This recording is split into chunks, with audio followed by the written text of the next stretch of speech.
Little Caesars changed the game, bro. They did. Little Caesars changed. That's the most shot of shit. Hey, Chewy, blood. They want you on the podcast, bro. Look, he Mexican, bro. You gotta put him on. Am I interrupting your depression? I'm sorry.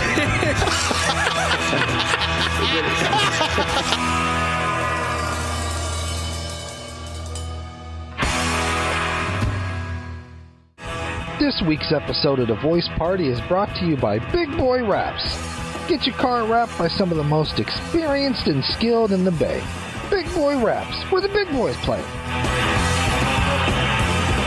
Welcome to this week's episode of The Voice Party. I am your host, Corday Snell, and with me we have Black Joaquin sitting next to me. What's up, man? Man, what's good? No, man, it's chilling, man. And then over there we got the flamboyant, very team-like, wearing some pretty tight-ass pants, Marcos Namor. How you doing, man? I'm doing great, man. Oh, and then next one we have Marcos's sunglasses that probably came from a women's store in Forever 21. What's up, JD Arandia? Hey. And then we got Phil's on the 1 and 2s. What's up, man? What's happening, honky?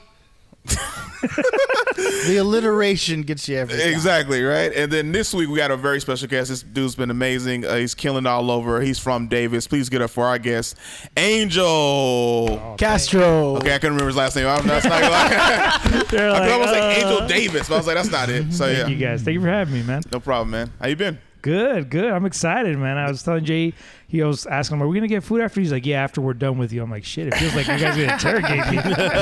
He was going to come like at 4, but then he asked, when do you guys eat lunch? I was like, okay, All right. well then you come at 2. That's why I said I get you order pizza because it's Yeah, Okay. the world's most polite comedian. definitely, man. I don't think so. You just haven't met me long enough. You're like Bob Saget, R.I.P. No. You know, have you seen that that Ralph Macchio is a nice guy skit? Have you seen that one? Is that a Funny or Die thing? or a college Yeah. humor thing? Funny or Die. You know Funny or Die? Remember those videos? Yeah, on YouTube, right? You know who Ralph Macchio is? Yeah, he's the guy from Karate Kid. Kid. There's a skit he did where like he's actually a piece of shit person. Oh, I saw that. That shit. So good. There's few people that like remind me of that, and you're like, it would be funny to see a skit of you just being a piece of shit, like you're kicking like dogs or something. I bet it'll be like hella outtakes. He's like, guys, we won't have to keep doing this. Like, no, sell it. He's sweating. And He's crying. crying. He's just like in between. He's like, cut. He's like, I can't do this. Why am I doing this? This is so bad. Why, guys? Why? And he was like, it's good. It's funny. Yelling at cashiers and shit. Yeah. But and then pausing. I'm sorry. And it's like, don't break character. Don't break character. It's like, I'm sorry. Like, don't apologize. Just do the shit. Just be a piece of shit. Yeah. Like, remember when Joaquin Phoenix was going crazy?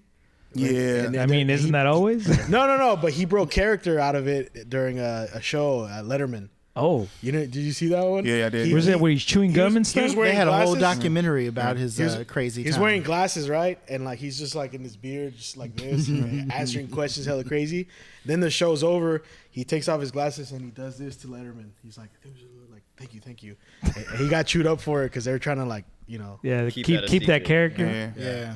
Oh, and then there's a scene in the documentary where he's rapping to Keek the Sneeze. Yeah. That's what I was wondering. I was like, we're gonna bring that in. I remember he was asking P. Diddy, like, he was like, I want to come out with a rap album.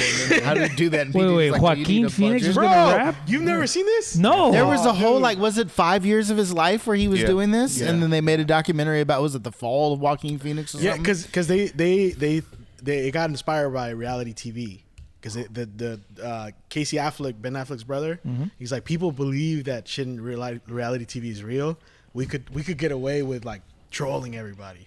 Oh, it's true. That's man. a dope Yeah. like Yeah, premise. Yeah. I don't know how we got on this. I'm glad. Oh, that- I'm doing well. Nice. I'm doing well. Like an asshole. Yeah. I'm glad. I'm glad Joaquin is done some pretty good that's work. like, do you in guys recent remember years. when Pauly Shore did that fake mockumentary where he faked his own death and then made a documentary about it to see people's reactions? And it turns out no one gave a shit. That sounds more accurate to my life.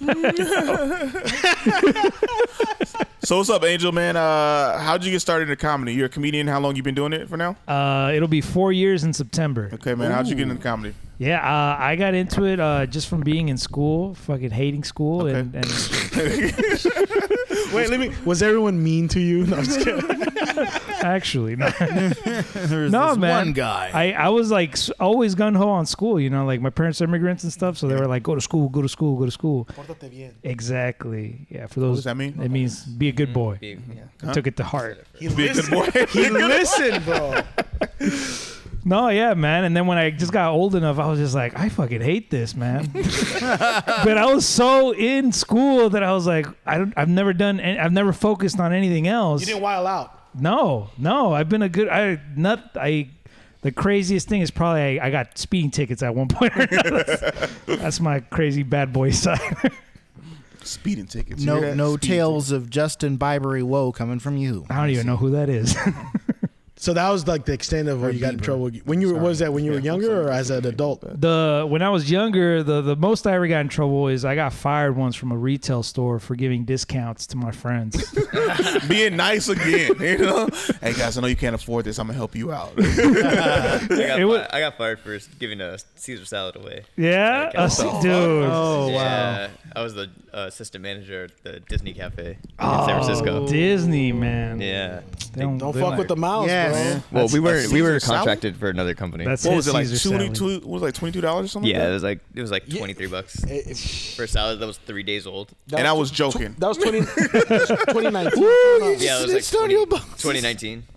God damn. Yeah, dude. I was doing What did you salad. give? What did you give? I was giving like 5% off some wrestling toys or something. Oh, dude, that's nothing. But but I was doing it for a few months. How old were your friends that you were going to We buy were 16. We were 16. Oh, Wait, what? Were you working Toys R Us? No. It was Target. Oh, Target. Okay. Yeah, shout out to the Target on Hesperian in San Leandro. Oh hell yeah, Target don't play, yo. Target, yo. Dude, this They how don't even give you overtime. They'll just tell you like, oh, you gotta leave early or you gotta come in later because they don't do that shit. Dude, this is how they got me, man. So I was 16 years old in my first job. I was the only hire that stayed past winter, like the winter season. Oh yeah. And so when security came for me, like, hey, we need to talk to you in the back. I'm like, oh shit, I'm about to get promoted. And then he sits me down. He's like, so we have all this receipts and we got you on camera giving discounts. I was like, he's like, this is your time now. Confess to anything else you've done. And I was like, I took a quarter and I switched it for another one because I needed it for my collection. Oh my gosh. You have a quarter now. Oh. Yeah, do you admitted to that? You remember the state quarters remember. back in 2008? The California. I needed Rhode Island, man. I needed. You can't just take Target. That alone, they should have like, oh, this dude, like we should keep him. Like, I imagine you exchanged one quarter for another. It's technically not stealing. They grabbed him and then blindfolded him, brought him. And you thought that Anything else you want to confess to? is this how you haze people before they get a promotion? So basically, He's like, you're saying so I'm not getting a raise. you would At some point. you would fold under questioning easy. Back then, yeah. Okay. No. now as far as discounts work, like why would they give you? They just give you. They just give you the ability to like throw out discounts willy nilly, and it's like, why would they let you? So I don't know if it's still the case, but back then, what you could do is if somebody said, "Hey, this is damaged," then you had the ability to go on the computer and like, Gotcha. 5% off, it's damaged. Also, if the line was long and they were complaining about a price, right? Yeah. So Target used to have this policy to where if they were claiming that a price was different based on like $10 to $15 or so, whatever, Or competition. within $10 to $15, they would allow you to change the price. My mom was amazing. if I were you, at I'd have that. been like, all those action figures were cheaper at the Toys R Us. My mom used to stay bringing, like, Sunday newspapers to Target or like wherever she went. Because I think that was like a lot of companies had that same thing. And she would do it all the time. She's like, how much? She would ring it up like, nope, that's not how much it was. Right here is advertised. It's $16.99. Or like I remember sometimes it added up. I was like, Mom, why you keep doing this? She's like, look how much I saved. I remember one time she saved like $150, some shit like that. I was like, oh shit. She's like, did you want candy? Because then wasn't that buy one get one free? I was like, no, it's buy one get one all. It's like, in the paper says buy one get one free. So once you had go get you another one. I'm like, hell yeah, it does say this kind of a thing. But yeah. But that's just being smart, man. Your mom was getting it. When I was younger, I used to trip off of customers that did that. Now as an adult, like, oh shit, yeah. I'm almost a gangster too, because like the lady be like, okay, we sorry, we can't do this. Where's your manager? She was quickly to say, get your manager right now, like stop it, or don't stop me and ask for my receipt. because like they was only doing that to black people at the time. Because like my mom, I was like, it's like, hey, if anybody stop you and ask for your receipt, don't do it. It's like, don't stop. Because probably a white person walked out right before you who they didn't stop. And it was always true, too. Because I remember one time I walked out, I was like, can I see your receipt? I was like, what about that white person right there? Go grab them first. And then if they didn't, I would just keep moving. Because they can't stop you. No. They used to have this policy where it's like they couldn't stop you until you walk past the doors if you were stealing. That's still the policy. You're gonna do all that from now on that he just said, all right? Now, where's your manager? It's like, say, why'd you stop that white person? This guy we need you out. to do that from now on, bro. Can you do it? Yeah, I'll try. Yeah. I remember because the crazy thing, I worked at Target for like, I think it was like 3 years, right? And I remember one time somebody at security at Target stopped me as I was walking out. And I remember I pulled it. I was like, oh, fuck, where's my receipt? And he was like, I got to see your receipt, dude. And I was like, I should have walked out. Because then all the employees was like, oh, what's up, Corday? What you doing here? I was like, I got to show my receipt. They was like, hey, dude, you know he works? He was like, nah, we got to check his receipt. God damn. And it was like, what the fuck? Like, would you like me to put everything back? Yeah. Cause it was funny because I was like, I was coming back the next day. That was the funniest thing. Dude. I was like, Wait. But you couldn't find your receipt? It's in my pocket or someplace, you know? You lose your receipts easy. Yeah, easy. Yeah. That fast? I paid for this stuff and you like put it somewhere in my pocket or something. Sometimes you just bottom of your jeans. I never lost it like that fast. Like because every Target is you walk immediately to the door. Like you have your receipt. No, but I had like bought like a few. It was like I bought like a few things. So I was like stuff in bags, stuff like that. Receipt. I don't know. Put it like somewhere else. Especially like that. when they give you change and you just ball it up and put it all in your pocket. I do that all the time. Okay, but then you know where your receipt is. No, because then sometimes you're like, where the fuck? Yeah. Or you It's might like you have try more to figure than out one which receipt. pocket. More Also, than my one pants was hella baggy too, so it was like a bunch Bro, of shit. you ever But come I would home, jacket come on. home, Hella and pockets. you ever come home and take off, like you're taking off your pants and shit, Yeah. and you bring out hella different Yeah. stacks of cash, Yeah. coins, and fucking receipts. Yes. My favorite is when you're like, oh shit, I had $5 in there. Doing laundry. That's doing laundry. I found $60 in my Wranglers the other day. There you I go. was so happy. Yeah, man, I found like 200 one time, and I was like, Stop trying to outdo me. dude, you over here fucking saying, why'd you lose your receipt? Stop profiling me, Marcos. I gotta do it, all right? But hell yeah, I found money too. I'm trying to bond, dude. So you're living. Go back to the profiling thing. exactly. You're in Sac right now. Davis, which is like 15 minutes from Sac. How do you like the scene out there for comedy, bro? Oh, the scene in Sac is awesome, man. Yeah. It's everywhere I go. People are like, "Oh, are you from Sac? Okay, we're gonna hold you to a high standard then, because people from out there are good." Yeah. And sure enough, man, everybody that I've seen that's a killer out there. They got a lot of killers out there. Yeah, dude, and a lot of it, like I'll be honest with That's fucked up. So bad. I don't know what you're talking. You're from Richmond. I know. I know. He's from Richmond too. Oh, we're all from Richmond. Yeah. Except Phil. No, man. Phil's from Oh, he is? Where you from, Phil? Phil's the most Richmond guy. So I was born in Oakland, raised in Richmond, so I'm pretty gangster. And then I got successful and left the fuck out of there and moved to Walnut Creek. You're like a first True chance I success got. story. Oh yeah, man. Same here, man. I'm in Hercules now, bro. Yeah, you're moving up. You're in Hercules. Man, I just moved back to Richmond. But I'm in the suburb of Richmond, though. Yeah, he's in the nice part of it pops up as San Pablo, so that's how Have I you like been to it. his house? No, I haven't. Oh, okay. I was gonna say comedy's not working. You sure out. you're not gotta in move the- back We to just Richmond? moved to Gotta a, move back to We Richmond. just moved to another big house. No, he's got a nice. City of San Pablo. Huh? Nice. Yeah, it's over there by. Yeah, both of you I guys don't wanna got say big Wild ass Lake, but yeah. houses. Damn. Don't talk about that on the air, Marco, please. He has a character to keep. My house is as big as this. No It's lie. not. You it's have a bigger. house? Yeah. Oh, that's my parents' house, and I sleep in the little bedroom that's as big as his table. But you grew up here in San Leandro. Yeah, born in Oakland, just like Phil. Children's Hospital, shout out. Yeah, You was born in Children's Hospital? Children's Hospital, man. Okay, shit. I was Yeah. born in Oakland too. I was born with complications when I was. He was too nice. Sorry, doctor. Sorry, mom. Are Sorry, you sure Mom. he's from Oakland? Hey, I'm sorry. I didn't mean to be C-section. I'm so sorry. Right. No, dude. I Already was talking straight out the womb. wearing a polo and everything. Had a suit and tie on when he came out. Got glasses. You Excuse me, can I get Corduroy pants. All nice people wear corduroy pants. guys got know? any state coins? Wait, so you're born Children's Hospital? Yeah. I was born with my intestines closed, so I could eat, but I couldn't take a shit. Oh. Yeah, and so the That's not doctors good. were like, they had he to- should be shitty. No, I'm just kidding. Pretty much. And then when that didn't work, Suck straw in there. That's called sepsis right there, dear Lord. Oh, is that what it is? No, not. The when term, it sits in there. If it sits in there and it poisons your bloodstream, Sepsis. it's called sepsis. They cut it on really early because they're babies. They're literally all they're doing is sleeping and shitting. That's the first thing they do too. Yeah. So they were like, something's wrong, and then they came in and did surgeries. And that's why I actually have a joke about me having scars because I do have a scar. Oh, okay. From the surgeries. He was being polite. He didn't want to make a mess. I don't want to inconvenience Born anyone. too polite. Just the nurses already work hard enough. I'll just hold it in. That's the title of this episode. Born too polite. There we go. So they caught it like a few days in. Yeah. Then I was like, for the first year that I was alive, I was at the hospital almost.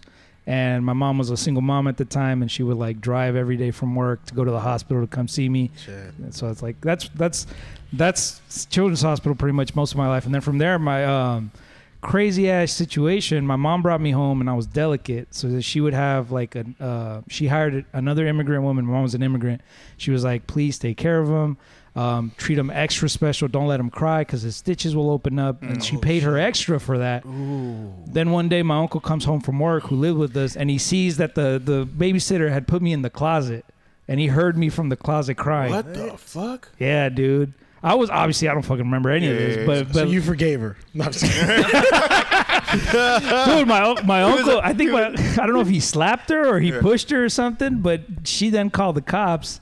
And she was gonna get him arrested. But then she got arrested. No. Then my mom comes, and my mom speaks a little bit of English. My uncle doesn't. And the lady doesn't. So my mom goes, "You get him arrested, I'm gonna send you for child abuse." Yeah. She's like, "Never mind, nothing happened." Wow. Yeah. I still would have just told him. Honestly, that's your fucking baby, dude. A baby not crying is impossible. Yeah. But like to reduce, you cannot control that shit. The baby's just gonna be like, "Where? I haven't seen a face for 5 whole minutes. Where? I'm hungry. Where?" That's why you put him in the closet. Just shut the fuck up. He's like, it was my fault. I didn't cry. Like I just couldn't help it. Bit. Yeah. Yeah. I made her do it. Mom. I made her do it. I stressed her out. That's crazy. So what happened? I was crying in English. She was only speaking Spanish. He asked to be put in the closet. I don't want to bother you. Just what? Damn, that's so. What happened with the nanny? Did she get fired or did? I mean, my mom is not big of an asshole. I mean, she'll get all mother bear on people if she needs to, but like I think she just kind of like don't ever talk to me again.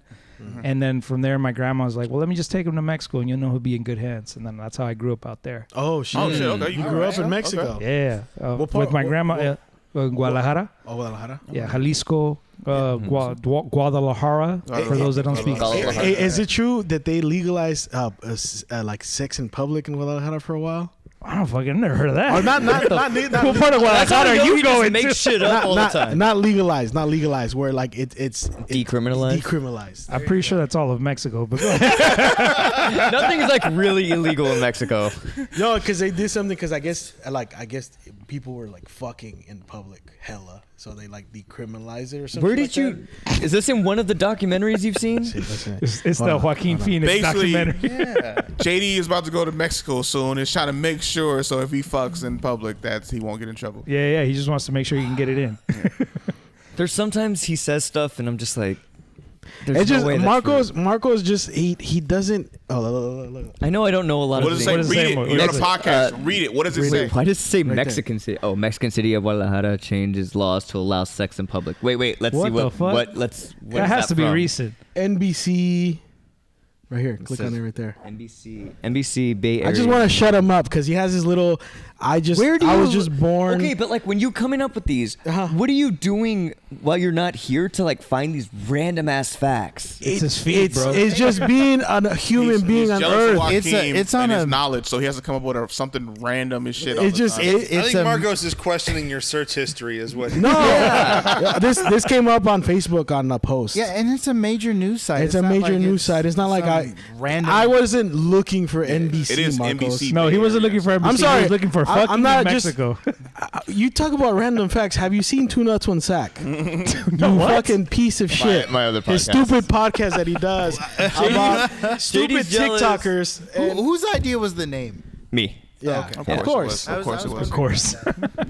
I'm sorry, we didn't. I guess they're doing that now. Hey, it's such a. When you say Guadalajara, yeah, that's the first thing I thought of. It's like fuck. Yeah, That's just weird. It is weird. That is random. And that's why you bring it up, because it's weird. Dude, you imagine? Like, it must have been happening so much that we're like, we just give up. Fuck it. All right, It's like bipping in fucking Oakland and San Francisco. Where is it where they decriminalize it? Where they, Oh yeah, Prop 47, where they were just like, we're just gonna stop arresting people For bipping. and robbery and shoplifting and all these other nonviolent crimes. Oh, damn. which What they did made I those start? nonviolent You crimes just- skyrocket. Here we go. Here we go. fuck, These dude? non-violent Where shit. did I Here we start? go. All right. No. Republicans. Yeah. Exactly. That's why they bip only in Walnut Creek. wait, is that the term for it when they all that's rush a bipping, yeah. store? No. When you like bip a car is like when you like break. Oh, You've never been bipped, I assume. yeah, I did at Copper Spoon. I told you. Oh, you did. Yes, Oakland. Oh is the king of shit! that You were the one that got bipped that day. I know everybody came in. Somebody's car got hit. No one fucking said, "Hey, Mike, your car." You know, a comedian said they saw the whole thing too, and it was like, I watched it. Was it Joseph? We No. were just, it wasn't Joseph. We were It wasn't just there on Friday and someone got bipped. Yeah. Oh, again? one of the They, comedians. stole all their merch too. Dude. They had merch. Yeah. From LA. Thankfully for me, all I had Dude, was stop scaring me, dude. my comedy Oh, for real. notebooks. You know I Nobody ride around with my wanted merch those. all the time. I know, but that's why I'm saying it. And he parked right in front of Right in Copper front of Spoon. Copper Spoon. And they got him in the back of the Yeah. yeah. Right Well, in front he of was- the, he right in was front of the farther- chicken spot. The chicken spot. Yeah, I was gonna say he was far like enough a little down. bit further down. Yeah, dude, I was across the street by the gas station. By the By 7-Eleven. the gas station. Yeah, 7-Eleven. it was well lit. That's why I figured like Oh, but 7-Eleven. Okay. No, I that's thought it was- perfect for them to see. Snap it real quick. I was helping them. Yeah, dude, they'll do it in broad daylight. They Well, don't, they I don't have care. nothing but folders. They So- don't care who All sees. papers. So I grew up over here in the Bay, so it's like I know that happens. So I know not to leave shit out. I know not to have shit. So I wasn't worried. I just was like, they just fucking wasted their time. Yeah. What's his name's actually had something funny. He got bit. One of the comedians where he still had his cardboard on his car, but the windows fixed. Oh yeah. And then he leaves. He doesn't have tinted windows, so he leaves his back seats down so they can't see anything. Because that's how they're not with little cars. Yeah. They hit the little side window, open the back seat, and grab whatever's in the trunk Yep. from the window. And I Marcus, was you like, seem like you have a lot of knowledge about bipping cars, man. Do you want to tell us anything? no, I've lived in the Bay Area. I know how this shit works. You know, sounds like you be robbing people, Marcos. I don't know.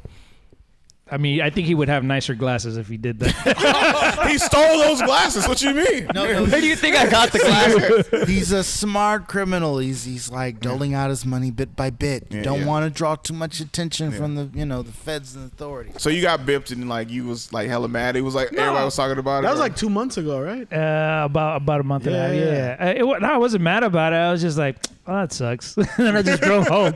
so How much nice. does it cost? He was like, So they had their reasons. Yeah, exactly. He's like, you know what? I shouldn't have parked over here and tempted them. Yeah, that's my mistake. Has anyone ever tested you because you are so nice? Like they try to take advantage of you and shit? I mean, some people always try to take advantage, but like I generally lean nice, but it's like I could be an asshole too. Yeah. Show me right now. He's like, one time I didn't tip. I didn't say have a nice day. I didn't say have a nice day. I didn't wave. I didn't say good morning. Yeah, no, man. I mean, asshole. What have I done that's an I asshole? like how you were about to explain. Yeah. Well, there's one time, like the tone of voice. I'm sorry. I only tipped 10% instead of the regular 20 that's supposed to be. No, dude. But I think probably the He's like, no, the it's most too bad. angry thing I did one time when I was an undergrad. I was part of his fraternity, and one of our brothers was just pissing me the fuck off so bad that I was like, "What the fuck? How can I de-letter this guy? Just get him kicked out of the fraternity." Stab Oh him. shit. Yeah. Okay. Set him up. I'm not talking to you no more. Yeah. What university was this? What did you do? De-letter him? Yeah. Yeah, de-let. So it's like What does that when mean? you join, they give you the fraternity your letter. letters, right? Yeah, Oh, but in extreme cases, you can get somebody de-lettered if No they're- way. Yeah. Because Do the you- fraternity doesn't want to be What associated with. fraternity were you in? If you don't. Yeah, Sigma Lambda Beta. It's a Latino-based multicultural fraternity. Okay. Sigma Land. Is that what? Sigma They Lambda Beta. They do big ass parties, right? Like, I mean, obviously everyone does, but When you cross. you were in Davis. Yes. That was in Davis, right? Yes. I used to do DJing for their parties. Are you I might have seen you there. When was this? What were you? How old are you? 32. This was 2009, 2010. Yeah, I was there. There was this house party. But it was purple and white, I think so. or was it the silver and black ones? Do you remember there was a house party inside one of the dorms? and the DJ brought lasers, and we kind of burned the wall. No, I don't remember that. What You know those lasers for shows? Well, I didn't know. We didn't know. We put them up. You didn't realize they worked? It was a white wall, and it left marks on the white wall. I didn't know They're supposed to be super far back. Dude, That's why they're using for like arenas and stuff. Yeah. Like it's 3 feet away. They're extremely like when they test them out like for tours and stuff. There's like behind the scenes stuff. And they're like, whatever you do, we're gonna test it. Hit the back of the arena. Don't stand in front of it because it will blind you instantly. Yeah. And like they're like, and this can burn you. Some of so them, like that's some of why them when are they illegal, And too. JD's just like, here you guys. that's why when they college students? when they do lasers, they have to. That's why they move around really fast in concerts because they can't sit on like people, or they'll hit the stage. Yeah. You know what I mean? But you can't. They can mark clothes and shit too. That's Yeah. I always wondered. I'm like, what? Yeah, These they're were, like- it wasn't as like one of those, but, Yeah. but it was like it looked like a DVD player, and it shot out hella lasers, and it was that fraternity that you mentioned. Was it? Yeah, and it was a white wall, and it just when we turned on the lights, we're like, oh, let's hurry up and get out of here. Well, I mean, I'm sure you didn't do too much damage. All the freaking frat parties always have like There's ass always- jeans there's and always- stuff on the There wall. you go, yeah. How did you like your time as a Sigma frat? or- It was cool, Guy. man. It was cool. I didn't. So my reasons for joining, when it goes back. I didn't realize how accurate you guys were about being nice. Because like, oh, they do community service, and I swear to God, that's why I was joining. Because when I was in high school, I was like just a homebody, played video games and did school. I didn't do anything, you know. I hang out with friends, but we didn't go to parties. Yeah. I didn't start drinking till after I graduated high school. And so when I got to Davis, I was like, oh, these guys, they fucking love having fun. They do community service. They give back, and then they step and stroll, and I was like, that's pretty cool. What's that? Stepping and strolling. I look at Corday because he's black. I know exactly. He knows what it is. Yeah, I know exactly what it is. Stepping and strolling is traditionally black fraternities do it. Black fraternities and sororities, which is like rhythmic movements with their hands and their feet. Okay. Kind of like drumline. You ever seen Gotcha, drumline? Yeah, kind of like that. And then strolling is just like coordinated dances, pretty much. Gotcha. Okay. So and like walk in, like coordinated, like everyone's like doing a different dance, shit like that. It's like it's dope as fuck to see. Is that like flash dances kind of thing? No. Nah, because that's just like It'd be a like big ass group, and then all of a sudden you break out. kind of like what the Tongans do when they do the haka. The haka. Similarly style, grouped, something like that. Choreographed action. That's what drew you to it. Yeah. Because I was like, that's pretty fucking cool. It's dope as fuck. Especially, I remember I went to one in Oakland. It was like all these like black frats and like sorority stuff like that, all like coming. And then we were dancing in the middle, and then You were dancing too for that? No, not for that, but like we were like dancing like, and then they will like be going around doing their shit. So Was sometimes it you the could, Omega train? something like that. Yeah. But it was like, so people kind of like stop and like watch them like as they would come through, because it was like all unison too. So it was like, what the fuck? And then they would snake through too. So like, so it'd be like, like we think we're in the way, but then they would just like constantly just move like out the way. So it was. It's a show. It's for entertainment purposes. It's kind of like being in a dance group. But the fraternities do it. And it, like I said, it's traditionally from the black fraternities and sororities. But our founder of our fraternity was Phi Beta Sigma originally, which is one of the black fraternities that they call them the Divine Nine, which is the original 9 fraternities and sororities that were made in the historically black colleges. Okay. So he was part of that. And then he's like, hey, I want to do something for the Latino community. And they're like, go off and do your thing. So that's how we picked it up, is we have those connections with that fraternity. Okay. That's dope. Yeah. How because like usually when people join fraternities, they're like, oh, it's for connections later on. You know what I mean? World How has that worked for you? It's. I mean, I think like. Has that been any benefit whatsoever? It is. But it's just like with any other group that you join. It's all about how much you want to get out of it and how much you put into it. Sure. So it's like if you stay in touch with people, like half the people I graduated are like PhDs and like masters, law school. So it's like I meet up with them every now and then. You still got that connection that we made in undergrad. I was like, I knew your ass when you were getting drunk, and I was helping you down the stairs. Type of thing. But like, okay, so let's say, what can they really do for you as far as connections there? Like, maybe if you like, hey, I'm a lawyer, like you got to go to law school. I can't help you out unless. Yeah. But like, for instance, like I did go to law school, and the reason why you did. Yeah. And how I got to law school was one of my fraternity brothers had just graduated and started law school. So he walked me through the process of like going through applications. Cool. Because I had no idea what to do. And he was an older student, but it was first generation as well. So he didn't know what he was doing. So he was like this is what I should have done, and you should do this, and look at this program and stuff. So there is a lot of mentoring within the organizations. And like I said, it's all about how much you put into it. If you're just there for the parties, you're going to have parties and that's going to be fun. But that's it. Yeah, but that's it. Yeah. Mm-hmm. So it's like, if you want something more out of it, there's definitely opportunities there. Right. Yeah. Okay. Yeah, man. No, because I remember because he was like so For like real. go to law school stuff like Yeah, that. I was yeah. gonna ask you. I was gonna get into that because also you never said where'd you go to undergrad at? UC Davis. Yeah, and then where'd you go to law school at? I started out at UC Hastings in San Francisco, Yep. and then I transferred over to UC Davis. Okay, both great ass schools. I visit both of them. Those UC dope as hell. Hastings. I'm unfamiliar. Yeah. Yeah, it's right in the Civic Center. Or one the of- Tenderloin. the Tenderloin. There you go. Oh, say the real wow. thing. That's yeah. where it is? Yeah, Yeah. there's a law. UC Hastings, that nice ass building. That's a Yeah, law yeah. school. It's like the Tenderloin's right there. He's right, like across the other side from the Bill Graham Auditorium, right? Yes. Like- like well, on the other that's probably the California Supreme Court is That's also Supreme there. Court part. Oh, But there, it's like all right there though. I didn't know that's where it was. Yeah. So are you a practicing attorney no, now? I'm not a lawyer. I'm Okay. not- yeah. I mean, I went to Is school. that like a maybe later on? No, that's when the realization was that I fucking hate this was when I was in law school. So you didn't even take the bar, huh? No, dude, I was the thing that freaked out the most people is they were like, "Are you studying?" I was like, "No, fuck that." Yeah. And they're like, "Why? You just spent all this time." It's like, "Cause life fucking happens and you change your mind." So, Right. so tell us about that process, because like you, I remember me and him like really talked about law school, because I was about to go to law school too, and now you're a substitute teacher, and I am too. At what part or like what made you go away from that, and then like how did you pick your new position or career or whatever? Yeah, I mean, like, so before I graduated, I knew I wanted to do comedy. I wanted to focus on stand-up comedy, but I didn't want to just drop out because you borrow a bunch of money. I was like, I might as well at least finish, have the degree, and have something to show for Right. it. But essentially knowing comedy and it's all about, just like with most things, how much time you put into it, how much effort you dedicate.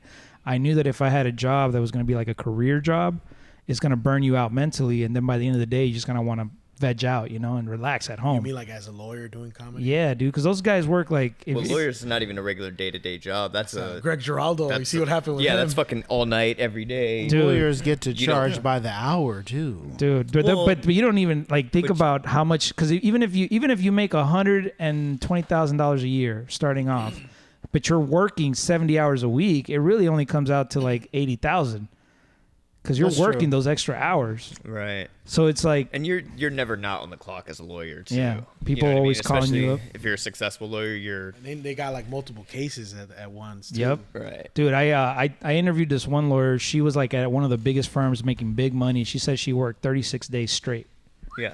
like weekends included, 12-hour days. And she's like, and then I get like 2 weeks off and then I'm back to another 36 days. I was like, Right. God damn. Yeah.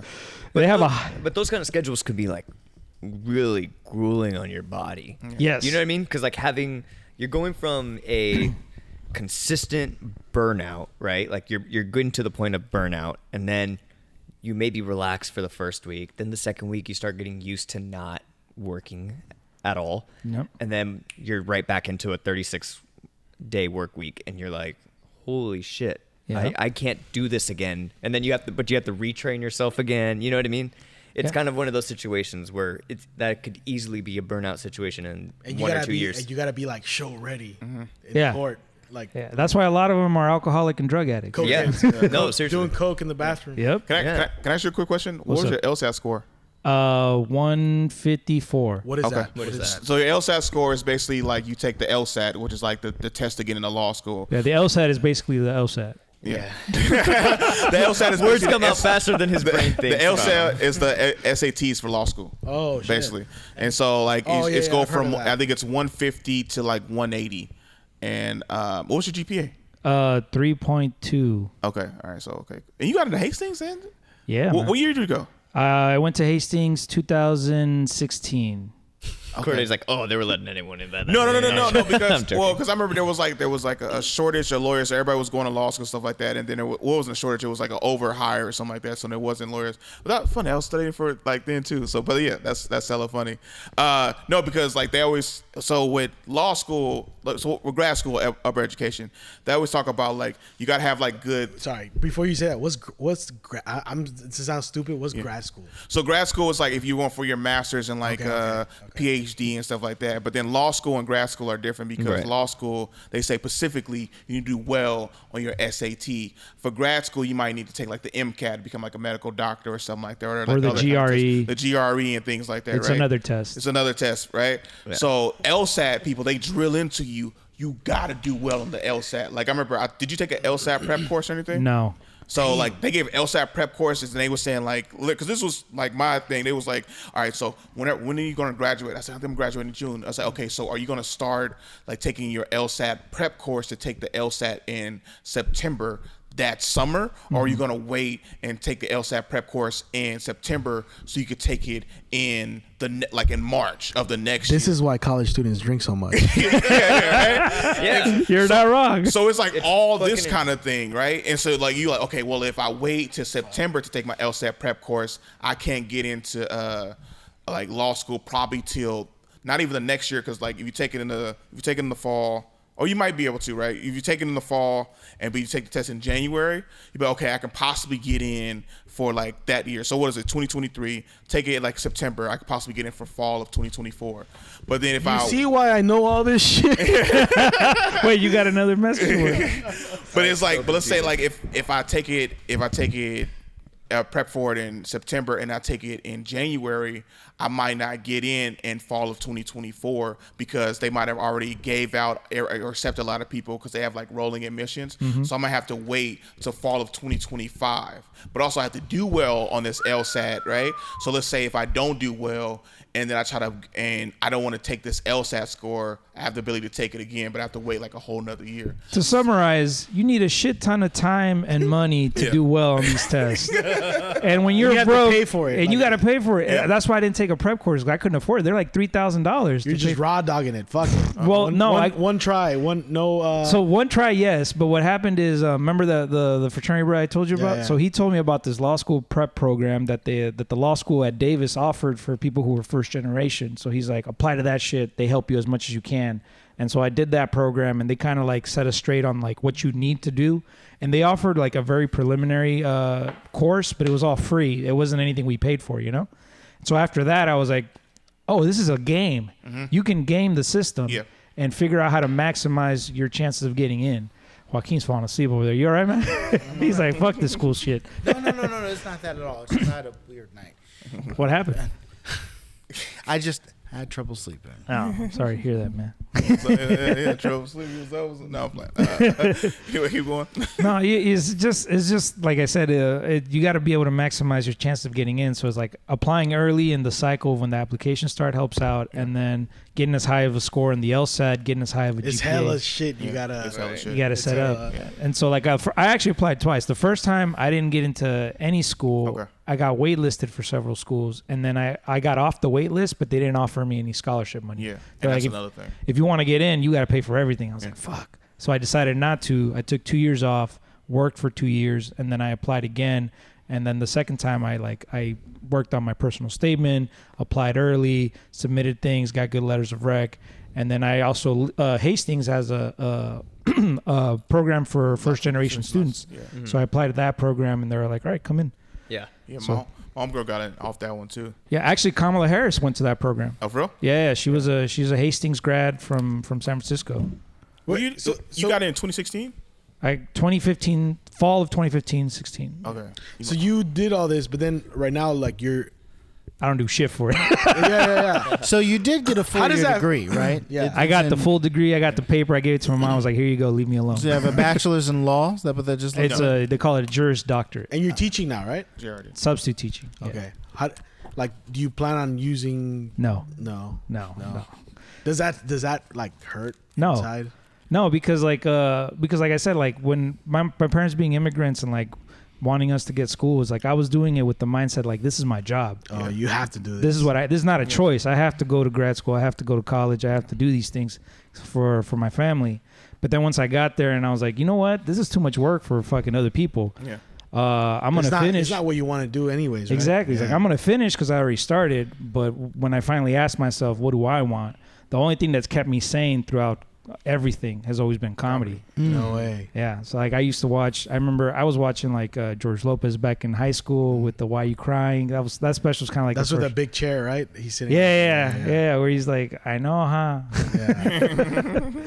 Yeah, man. Is that one of the first specials you watched growing up? Yeah. So, actually, I was gonna ask you, like, did you watch comedy in Mexico, and what did you watch in Mexico? Oh, that I was gonna say. So, like, I grew up watching comedy my whole life. In Mexico, there's like a lot more physical humor and like sketch comedy, like Chespirito. You got Eugenio Derbez, you got La Hora Pico. Just so many comedy shows in Spanish growing up in Mexico. La Hora Pico. You ever watch that shit? Yeah. La Escuelita. Do you know why it was called Chespirito? Isn't that his name? His nickname? It's you heard of Chespirito? Oh. Well, he used to do. Explain for the people who haven't seen it. Well, it's a sketch show, and they had a lot of famous characters, and one of them was like a homeless kid. But the whole show was called Chespirito. Yes. And so he was really good at Shakespeare, and his acting is cool. So, but Mexicans, they call him Shakespearito, and they just turn it Chespirito. Play on words. Yeah, play on words. Yeah. Yeah, dude. So yeah, Mexico is full of comedy and comedy arts and everything. Hella. But just not traditional stand-up the way there is here in the U.S. There's always been stand-ups, but like the stand-ups over there are like character stand-ups. Character stand-up. They do skits, songs, props. Yeah. Right. So, right, not stand-up comedy, but comedy. Did you watch Cantinflas movie? Of course, Cantinflas is one of like he was even big here in the U.S. I think he worldwide. He was friends with Sinatra and Charlie Chaplin. Yeah, Charlie Chaplin said Cantinflas was better than him. I think he said he was. He said bigger than him or something. He said he was the funniest man alive. That's what it was. Yeah. Oh, that's just dope as fuck. Yeah, man. I grew up watching all that stuff, and then when I got here to the U.S. and I started getting into like American comedy, Comedy Central a lot. I watched a lot of cartoons, Family Guy, Futurama, all that shit. It was always fun. Simpsons, of course. Early Simpsons. There we go. Hell yeah. I had the same like. I grew up watching. I don't know if you remember Tintan. Yeah. Tintan and Cantinflas, my dad, those were his favorite, and I remember watching that. And La Risa en Vacaciones. It was like Jackass before Jackass. Yep. They do pranks, prank videos at the beach. There was a dog. They had a dog who would like go around taking sips from people's drinks. You remember that shit?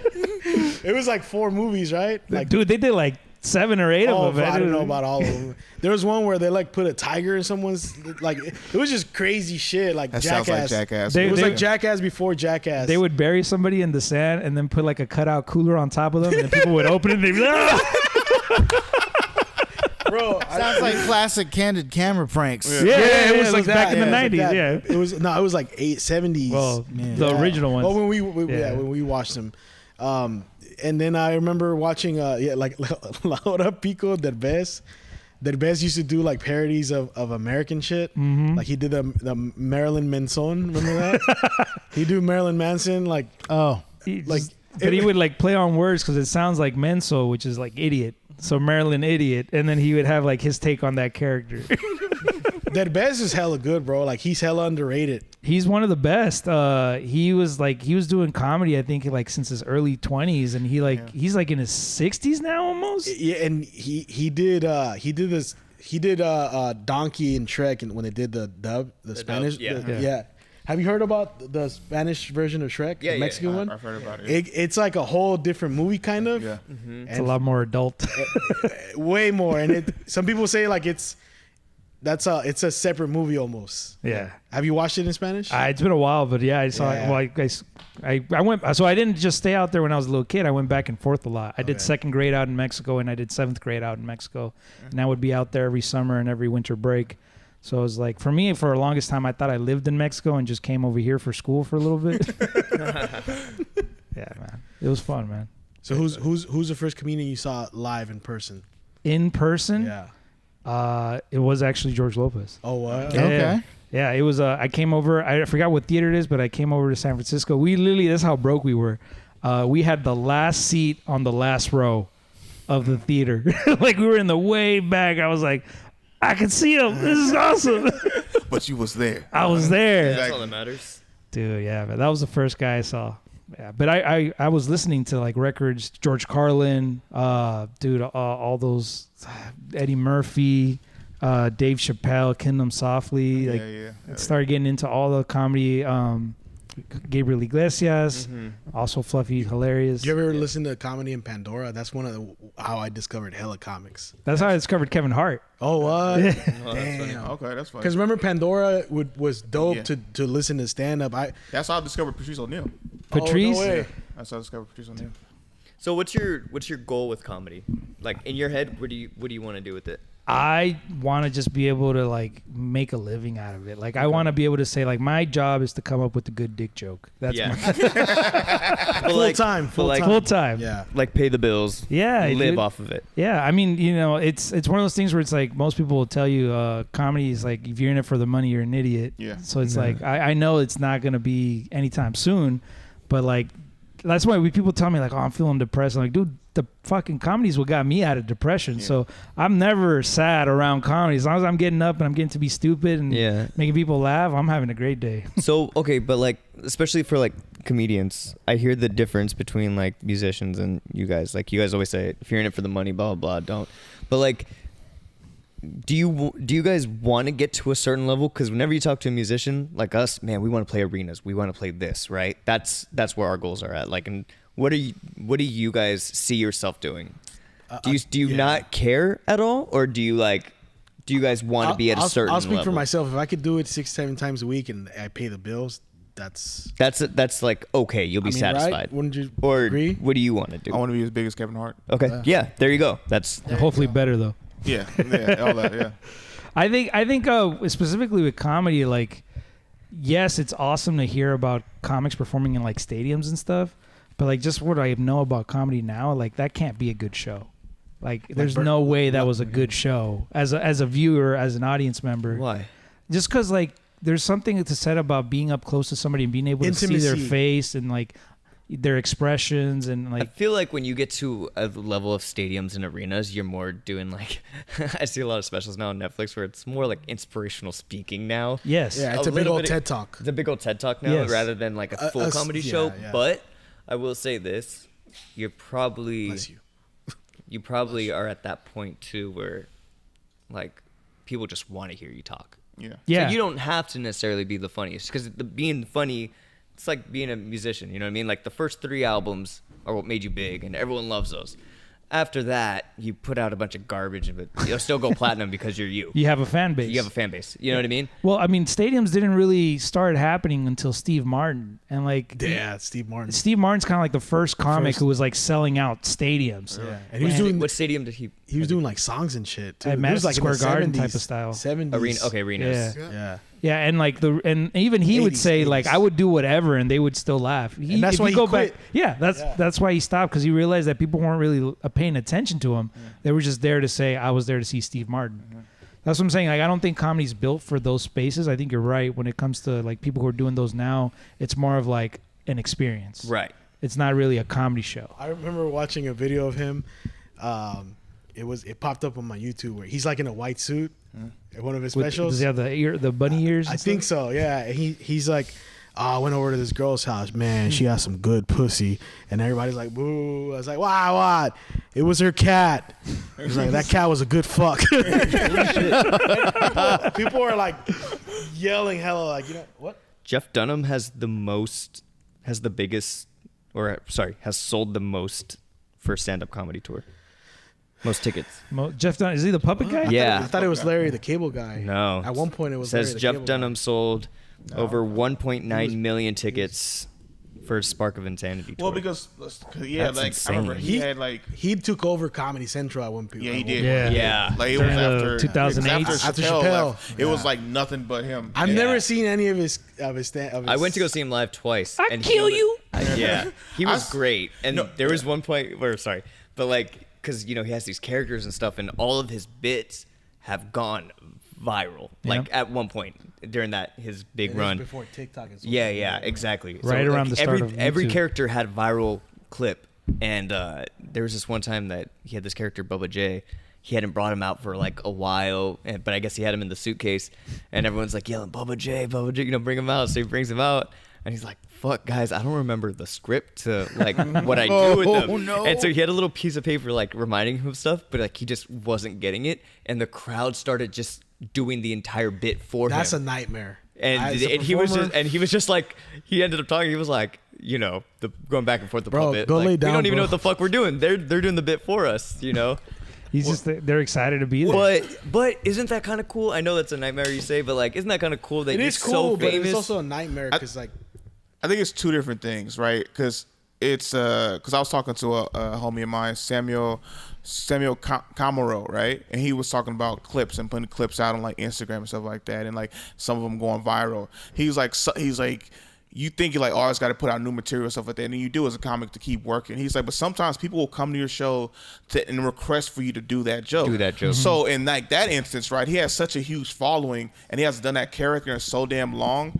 It is kind of dope to see your fans. Like that's like singing a song you. back to you. Well, that's like, yeah. did you guys see? I think it was like Gabriel Iglesias' last special. I saw that. It was just like a best of. Like he just went through like his whole bit, and the audience were shouting every bit back. I saw him in 2010. Because you can smell them, and then it was 2 hours, and I was like, no.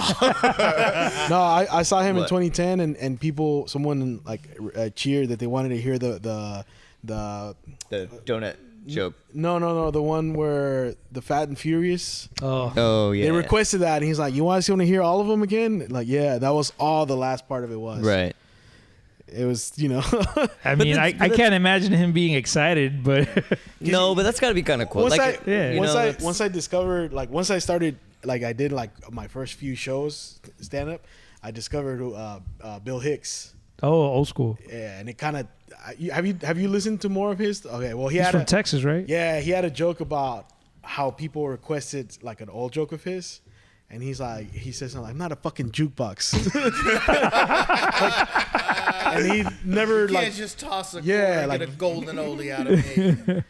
and that's one of those things. Like once I started stand up, I started discovering like other comics' favorites. Like whoa, and then I found out who John Panette was. I don't know who that is. Damn, you know who that is. John Right? Panette. All his jokes are about food. I discovered Fat him guy. on Pandora. Oh, he's like Dude the was Italian funny guy, as shit. right? He's in the Punisher, the first Punisher. He's got that great bit about going to Italy and all to bring him all the plates and stuff, and he's like, "Oh, so good."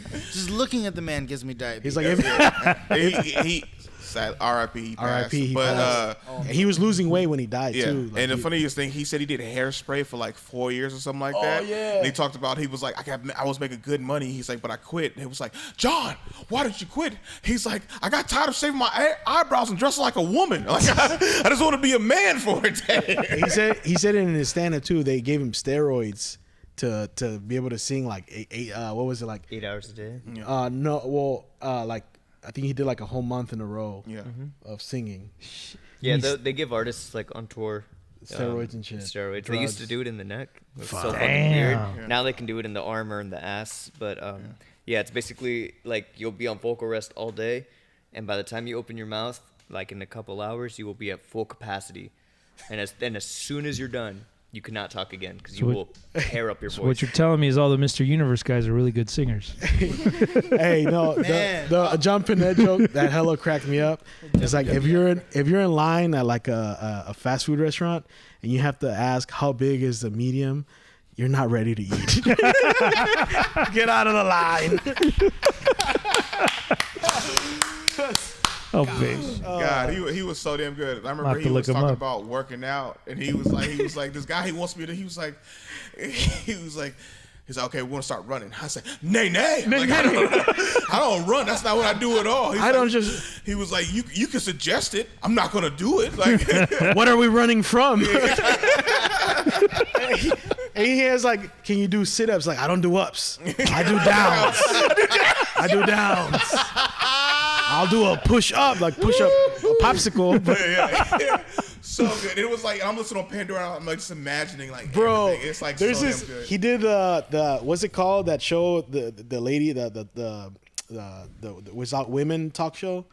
The View. The View. He did The View. Talk. He came on as a guest, bro. He's like in the middle of all of them. Looks like Kung Fu Panda, just like, you know. And he's just murdering, like, where they're asking him questions. And then he talks about how his sister bought a organic turkey for Thanksgiving. And he's talking about it with passion. This thing was this small. Like, he's like, and he's just killing, like. But it's just like, he's like serious. Like, is there more of these coming out? Like, yeah. That's a snack. That's not a thing. Are we all supposed to share this? Like, what's going on? And also, like where you discover more, like we were talking about, because Greg Giraldo is one of my favorites too. Yeah. And also went to law school. And a lawyer. Yeah. He quit being a lawyer to do stand up. Yeah. That's probably where he picked up his drug habits. I've heard of him. Yeah. I don't know all white comedians. People be like, you always tell me Bill Hicks. He's Colombian. Oh, really? Yeah, he's Colombian. All right, my bad. But so I discovered Bill Burr. I remember my homies kept telling me, they was like, hey, yo, Bill Burr's like hella good. And I was like, man, stop telling about these white comedians that ain't funny, you know? And then all of a sudden, I listened to him, and I was like, oh, my bad. So yeah, he's super good. But yeah, like, cause Pandora, I remember that's why I discovered the dude hit hella one-liners who was like I forget his name. Mitch Hedberg. Dude, Mitch I was Hedberg. like, what? I was like, and because I'm like, I had started writing like a few one-liners, and I was like, I tell stories. I can't do all this like short shit. Like this is my favorite one from him is that 70s show. Hey man, take a look at this picture of me when I was younger. Every picture of you is from when you were younger. My favorite one is the one time I was watching TV and the commercial came on and said, "Forget everything you know about silk sheets." So I did. And then they tried to sell me silk sheets, but I didn't know what it was. Did you see his good. that 70s show scene? No. He's in that 70s show for like a few scenes where he was like, hey, I did not I think Kelso is like, we're paying customers. Why can't you bring us our hot dogs? Like, I did not lose a leg in the war to be serving teenagers hot dogs. And he looks at his legs. You have both legs. Like I said, I did not lose a leg in the war. And then shortly after that, he died. I think he was gonna be like a recurring. He was gonna have his own show from what I heard. Yeah, that too. I think that's why they brought on Cheech and Chong, because they couldn't. Tommy Chong. Yeah. Damn. And that shit was, he's like, Poor hey, Mitch. man. I love that 70s show. There's That's hella always comics that. Do you watch the 90s show? It's currently out. I watched. Is it good? It's good. It's good. You guys say it was. I think it's because we grew up on the show. I grew up on the show too. But like The I didn't grow 90s up on show the was show. not that. It was not that great, dude. it was. We agree on that, but it was still kind of good. Nostalgia. Nostalgia. You enjoyed it. I like Nostalgia. seeing You Red enjoyed it, yeah. again, like seeing Red is so Red. good. The character was I good. hear Red I think soft it was on the his grandkids this time. No, I around. think it was the exact same as every remake where the characters come back and they're not as personable as they used to be. Obviously, I get they're older and stuff. It's but Cobra Kai all over again. It's Cobra Kai all over again. Yeah. Dude, you guys But see, then, And it's just bro, like, dude, come on. if they I made like the 30 twist they seasons of put on Cobra Because Kai, they tried that 80 show, didn't work. Yeah. That 90 That show, was terrible. dude, this one was just as bad, dude. How The 80s How show I Met Your lasted for Father? like, This what, one was 2 just as bad. episodes? That was my immediate thought. So, How I Met Your Father is nowhere near as good as How I Met Your Mother. wait, there's a How I Met Your Father? Yeah. They're on season 2 right now. Yeah. What the fuck? And that's got gonna canceled. it's gonna last. Starring Lizzie Hilary Duff. McGuire. Lizzie McGuire. Yeah, is, it's super woke. Like, they brought Barney back, and now he's like a recovering womanizer, and they implanted him with like an electric shock anklet that shocks him whenever he says something pervy. Dude, that's what I'm talking about. But like the big problem with like Like that Karen, what you 90s were show- saying with like these reboot shows is you can kind of see like the corporate notes behind everything. Like you can see like the forced diversity. Every show has to have a brown person. Every show has to have a gay Yeah, person. right. Every show Forced. has to. It was super forced. There was the Asian gay guy. Asian gay kid. Yeah. There was the black best friend and stuff, and it was like, then the gay kid had to come out to Kitty, it's hella forced. and it was like, dude, Oh, in that 90s show? yeah. And Yeah, it was when I like, saw that, I was okay, like, first all off, right, let's okay. like I was think like, about it why realistically. the Asian guy got to be gay. It didn't matter. It didn't doesn't matter. matter who was gay, but it just like. But it's there like they doesn't try need to be hit a gay character quota. in every movie. Yeah. There doesn't need to be. You know what I mean? But there does, because I think that's what Hollywood is like contractually obligated to do, is they have to have equal representation of everybody. Now, Yeah, right? now. Okay, Now. but like that's the dumbest part too, because like you think about it, you're the 90s in Wisconsin. There's but there you're not there's There no were definitely there were gay definitely people. gay They people. just Yeah, weren't but They allowed. were, but They they were were coming- headed. they They were were leaving coming to San out. Francisco. and they weren't hanging out with those guys. You know what I mean? Yeah. Like not in a basement. not in a basement with the white kids. Like I'm They was in the just closet. being real. Like it was so 2023 trying to be in the 90s just with 90s clothes, and That's you were what like, makes sense. Well, You you're should like, like be, capture the dude, this essence is to of be it. fair, as far as diversity, it's like during the 80s. Do you remember the Goonies? Yeah. The Goonies, you had the Asian kid in the Goonies. Yeah. You know what I mean, right? Like, and there are other TV shows and stuff where you had diversity displayed, cartoons and that sort of thing where, oh, look, it's a multicultural cast yeah. of kids. So it's like all of a sudden we go, why is everything so multicultural? It's like things have kind of been represented that that's way true. for 20, 30 years now. Well, You back watch- then though, it was you the know. good ones. Now it's everything. Yeah. Well, if you watch the movie The Warriors, you seen The Warriors? Yeah. Oh, Like, yeah. The gang has different people. Like they have. But they needed brown people for that one, dude. They it was did. gangs. They did. No, but that's how. but But that's there how black they. people in it? But that's I how haven't they. seen it. Yeah, the leader was a black dude, the white guy, and then they had like it was like that over there too. Like that was like a realistic representation. But it was also New York City. Yeah. yeah. I mean, I don't know. I just I can't like. Yeah, that's kind of why I refuse to watch How I Met Your Father. It's just I watched How I Met Your Father. That so I'll give it a chance. so but, it- well- like, I just can't, dude. I like I can't. I'm I I'm was just invested in that. I've tried to- show. I'm trying to watch I'm it. annoyed with that's the thing. I was invested in that 70s show. I love that show, and I saw this and it was like, But you like didn't like that. anything. I like seeing Red again. Like I said, Red was one of my favorite. okay, characters. no, yeah. but One of my favorite but characters. like they weren't okay. Red wasn't as much of a hard ass as you wanted him to be. But he's older. Imagine You- the shit you he tend would have to said be for a gay softened up. kid. You tend to be exactly. That's exactly. the other thing. But see, that's the other realistic thing. He's a you know. He's raising his hand, bro. Oh, sorry. grandparents tend to be easier on the grandchildren. grandkids That's than their true. actual Big kids. time. That's yeah. So that's a very realistic growth moment for those kids. Yeah, The that's why. show just wasn't realistic. It was. But I did He like. was too I did. soft. I did like how That's you being That's- mad because like That's you're not how like my Foreman. grandkids- He's like that's not how I remember it, but he Yeah. was like because he's not hard no more. He's like this wasn't my experience. yeah exactly.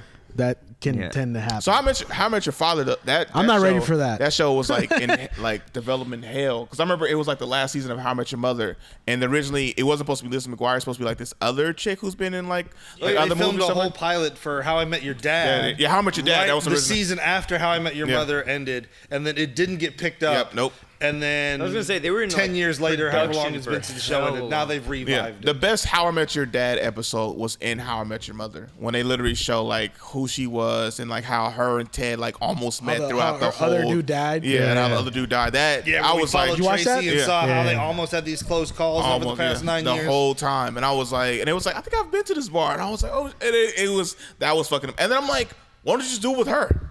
Like instead of doing a whole other shit, just do it with her and just have her like do Yeah. 8 seasons. That would have been the smart thing to do. Because then you could have just kept writing stuff And- like and that. I- But they try to Yeah. hire somebody who was blonde. I'm like, the mom who you met like had dark hair, was a brunette. Like, why did Yeah. y'all go blonde? Like that makes no sense. and the whole like Ted character was kind of cool because he was like a lovey-dovey Yeah. character. And then at Why one you point, keep looking at me, JD? no, but then in the You're the middle, nicest guy in the the room. middle, he's like trying to have threesomes and shit, and you see how he like he goes Hang out with through Barney. a single guy crisis. Yeah. Yeah. One thing I hate about- one thing I hate- well, he's not single. He has a girl, and then No, I'm also not- his I'm not girl's a saying that. lawyer. I'm not No, saying she's that. not a lawyer. She's not a lawyer. No, She went to no. law school though, right? No. She's trying to get into medical school. Oh shit. Oh dang. I don't know. I don't want to steer into that topic. Sure. We got the light, but like tell us a little bit more about your comedy. Like, where are you at right now with your comedy career? Yeah, man. I just got past that laughs. There we go. So I'm starting to give it back. Thank you. I have my first hosting date August 25th through 26th. Real quick, where's Laughs at? Laughs Unlimited is in Old Sacramento. Old Town Sacramento. Old Town Sacramento, man. Dope club too. go check it out one day. Jenny's amazing. Yeah. Jenny's an awesome person. She takes care of her comics. She like cultivates us and makes sure that we're not just like any other comic. She makes sure you're ready before she puts you up. Nice. Cool. Yeah. Nice. So it's cool to just get past there. I just got done that. I'm working on just producing more jokes and like writing. My goal for the end of this year is to try to have at least 30 minutes and just working on making it solid. You produce your own shows too, right? Yeah. I started producing. It's not consistent yet because like the owners are like still skeptical about it. But I started producing a show in Dixon, Roostallers Comedy. It's a brewery. The guy wants clean comedy though, so if there's any comics out there that can do clean, hit me up. I know I got you already, JD. I'm not even sure about you. Cochino. But yeah, and then I'll do it for you. Wait, it's a bar? It's a brewery. It's a brewery. That wants. Yeah, because they have like families and stuff. Is it outside? It's like it's an inside venue where we're doing comedy, but it's open to like outside spaces. Okay. Like they got food and stuff there. I saw you posted. Like it looks nice. Yeah. It's a literal farm. They got geese running Was it around. huge? Yeah, it's pretty big. Did you have Aurora on it recently? Yeah, she was just on it on Thursday. Okay, cool. Yeah. I didn't know that was your show.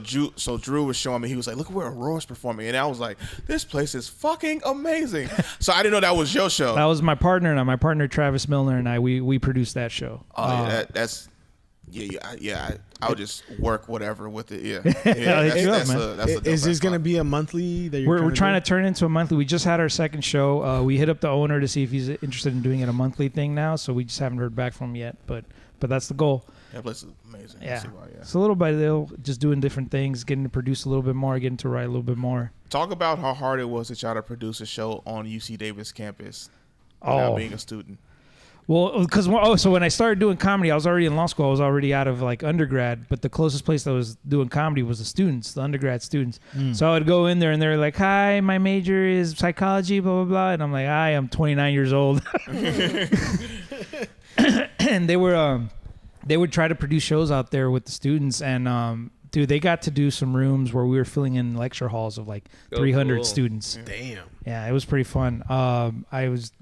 I look back at those tapes from like what I was like, that's horrible comedy. But it was where I started. So you start. Yeah. It's like I didn't get the benefit of like eating shit first and realizing you got to get better. I'm like, I was putting shit out there, but people were laughing. So I'm like, I must be good. Yeah. That's the start, man. That's the start. That's how you start out. Yeah. I watched an old clip of me from like 2011. And I remember where I was at the time, and it was like the premises like were good, but I put no work into it, and I was like, "Oh my god, you were so arrogant, you were so damn cocky." I was like, "You could have made this joke so much better." Yeah. And I was like, and I had hair too. That's how you know it. That's how you know it was old. And I was like, dude, if you would have just gave more, you could have been. But yeah, that's what you learn. That's what you learn. It's exactly, man. And it's been 4 years for you. Yeah, it'll be 4 years in October or September. Sorry. Yeah. Do you guys celebrate your comedy birthday? I don't even remember what mine was. I celebrate kind of not well. So my celebration was when we did the headline the Cops because that was in August. So that was kind of my. You know the month. Yeah, I know the month. You know the month. Well, it's 2 months. I always say I have 2 dates. I was like the moment because I was like. Technically, I started 2010. You quit for a while when you went to.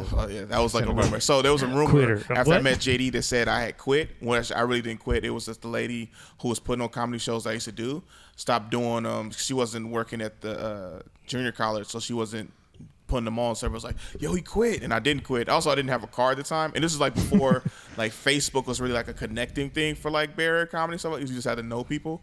So like I had the first time I ever tried it was April of 2010. And then, but I got a show at Tommy T's in August of 2012. And then I had one up, I did 10 minutes. I had never did 10 minutes before. And I was telling like this long ass story that was kind of not good. It kind of bored people. And then I said I started my comedy anniversary after that because then I met a dude and he told me about all these open mics. I had never been to open mics. So then I started hitting up like 5 to 7 open mics from that day on. And that's how I started to get like hella better. Nice, man. Well, you started at an open mic, your first show? So no, I started with the student club. No. But like I'm sorry, what I meant to say, how was your first open mic when you did like? Oh, my first open mic.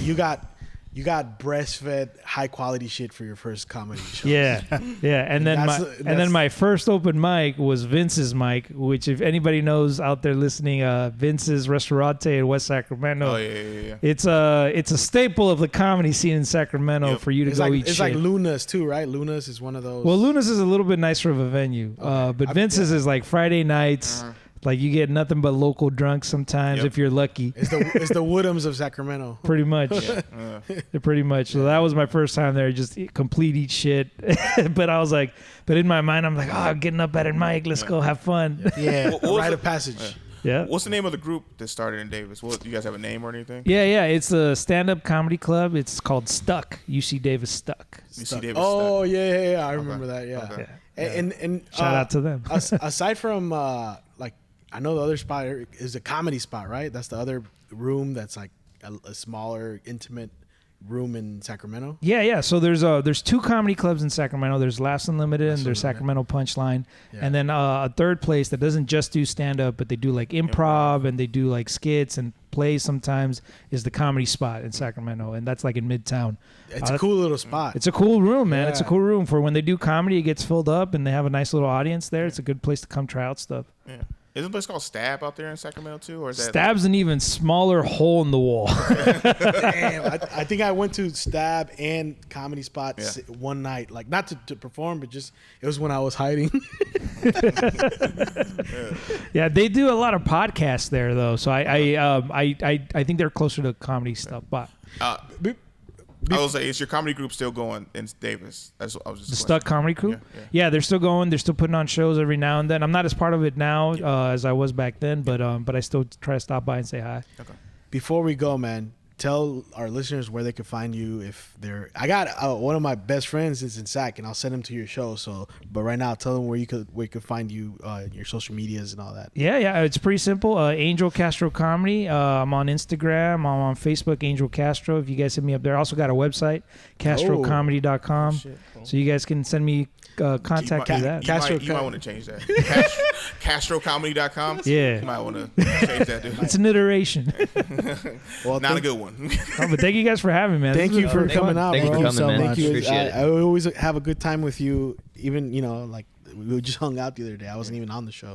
Yeah, that's right. You came through there. We're scaring Corday. Right? We're gonna go downstairs in this haunted shit. Like, get the fuck out of here. All right, that's been the Voice Party, And we're out. Woo.